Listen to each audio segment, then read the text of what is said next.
যাবে না এবং কোনো ধরনের হিংসা। আমরা একটু প্রতিক্রিয়া জানবো। আমরা একজন বিজ্ঞ আইনজীবীর পেয়েছি, ইসুফ আলম মাসুদ ভাই, চট্টগ্রাম বাংলাদেশের যে হাইকোর্ট আজকে আপনারা সম্প্রতি সমাবেশ করছেন, আপনাদের মেসেজটুকু কি এবং যে নতুন তত্ত্বাবধায়ক সরকার গঠন করা হয়েছে আপনাদের প্রতিক্রিয়াটা কি? হ্যাঁ, আমরা দীর্ঘ আন্দোলন সংগ্রামের মধ্য দিয়ে ছাত্র জনতার গণ অভ্যুত্থানের মধ্য দিয়ে আমরা নতুন বাংলাদেশ ফিরে পেয়েছি। এই নতুন বাংলাদেশে আমাদের নতুন প্রত্যাশা রয়েছে।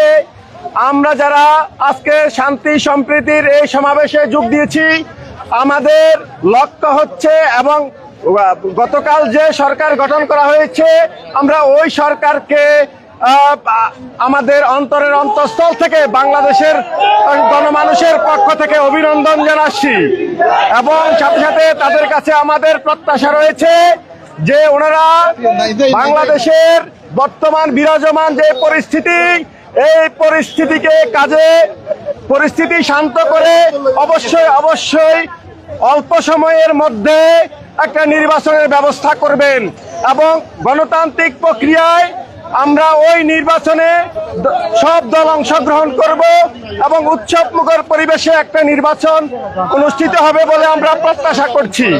সাথে সাথে এই সম্প্রীতি সমাবেশের মধ্য দিয়ে আমরা বলতে চাই, যারা এই আন্দোলনে প্রাণ হারিয়েছেন তাদের আত্মার আমরা মাগফিরাত কামনা করছি। যারা যে সকল ছাত্ররা এখনো অসুস্থ অবস্থায়, আহত অবস্থায় বিভিন্ন হাসপাতালে ভর্তি হয়ে আছেন তাদের সুস্বাস্থ্য কামনা করছি।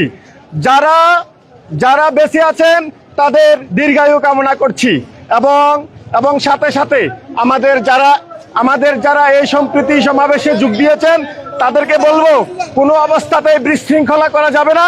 আমাদের অর্জিত এই স্বাধীনতাকে কোনোভাবে ম্লান করা যাবে না, প্রশ্নবিদ্ধ করা যাবে না। আমরা যেই সমাবেশ করছি এই সমাবেশ থেকে আরেকটা মেসেজ দিতে চাই।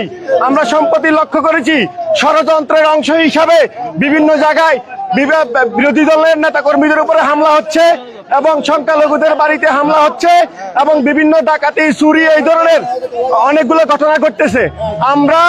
আমরা আমাদের পক্ষ থেকে এই সব ঘটনার তীব্র নিন্দা ও প্রতিবাদ জানাচ্ছি। যারা এই ধরনের ঘটনা ঘটাচ্ছে তারা আমাদের দলের কেউ নয়, তারা বিশৃঙ্খলাকারী, তারা অনুপ্রবেশকারী।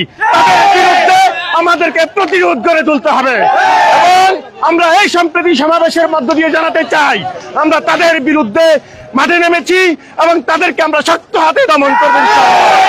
সবাই ভালো থাকবেন। বাংলাদেশ জিন্দাবাদ। ইসুফ ভাই, দর্শক শুনছিলেন অ্যাডভোকেট ইসুফ আলম মাসুদ বলছিলেন যে কোনো ধরনের হিংসা হানাহানি করা যাবে না, কোনো ধরনের বিশৃঙ্খলা করা যাবে না এবং কোনো প্রতিশোধ নেওয়া যাবে না, প্রতিশোধ পরায়ণ হওয়া যাবে না, সেটি বলেছেন। এবং পাশাপাশি এই সুযোগে যারা অনুপ্রবেশকারী, অনেকে অনুপ্রবেশ করার চেষ্টা করবে, অনুপ্রবেশকারীদেরকে যাতে ঠেকানো হয় সেটি তিনি জানিয়েছেন। দর্শক দেখছিলেন গ্লোবাল বাংলা টুর দীর্ঘদিন পরে এই ধরনের সমাবেশ করতে পেরেছে। এর আগে কিন্তু গত 15 বছরে বিএনপি কিন্তু এই ধরনের কোনো ধরনের সভা সমাবেশ করার কোনো সুযোগ পায়নি। তো দর্শক, আমরা গ্লোবাল বাংলা পেজ